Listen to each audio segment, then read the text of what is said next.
지난 여름 큰 수해를 입었던 하동과 합천. 피해가 난 지 3개월 정도 지났는데 제대로 대책을 세우고 있을까요? 주민들은 오히려 더 불안하다고 하는데요. 자세한 경남 서부권 소식 진주 스튜디오에서 안유리 아나운서가 전해드립니다. 네, 진주입니다. 지난 여름 집중호우로 경남에서 가장 큰 수해를 당한 하동과 합천은 지류의 소규모 하천 제방이 무너졌거나 범람했다는 공통점이 있었습니다.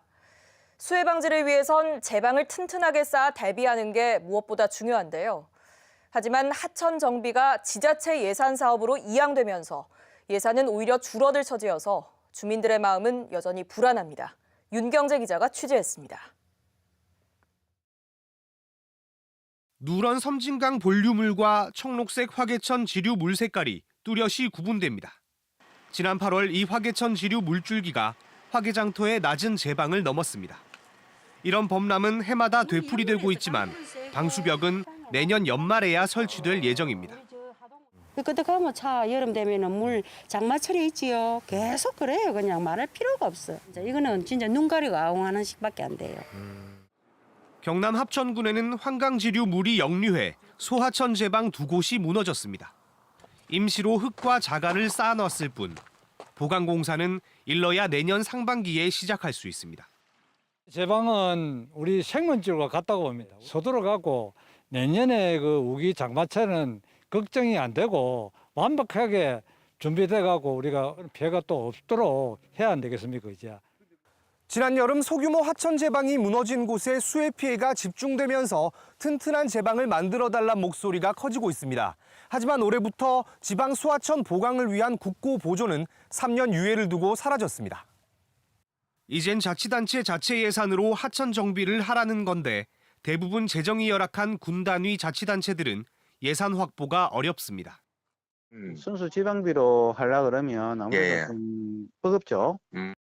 국비가 지원이 안 되면은 아무래도 이제 저희가 좀 열악한 그런 이제 재정을 가지고 있는 군단위에서는 좀 사업하기가 조금. 수해 우려가 큰 본류 지류의 합류 지점에 있는 제방만이라도 국가 하천으로 편입하거나 설계 빈도를 강화해야 한다는 지적도 나오고 있습니다. 설계 빈도가 국가하천은 뭐 100년, 지방하천은 뭐 50년, 80년 이렇게 딱딱 획일적으로 되어 있는데 중요한 부분은 지방하천이라고 할지라도 100년 빈도를 올릴 수 있는 중요도나 이런 거에 따라서 융통성 있는 설계 빈도의 적용이 필요하다고 보는 거죠. 최근 2년 동안 수해 피해를 본 전국의 하천은 모두 190곳.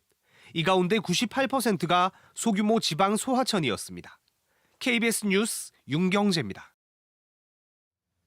진주와 하동에서 코로나19가 확산하면서 인근 시군에서도 방역을 강화하고 있습니다. 남해군은 경로당과 노인 공동생활가정 운영을 중단하고 전통시장 4곳을 임시 휴장하기로 했습니다.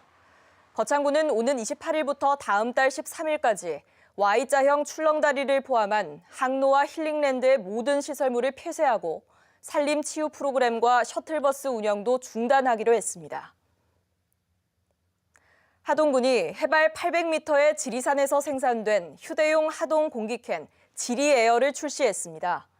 하동군은 지난 9월 국내 처음으로 휴대용 공기에 관한 의약 외품 품목 허가를 받아 공기캔 판매를 시작했다고 밝혔습니다.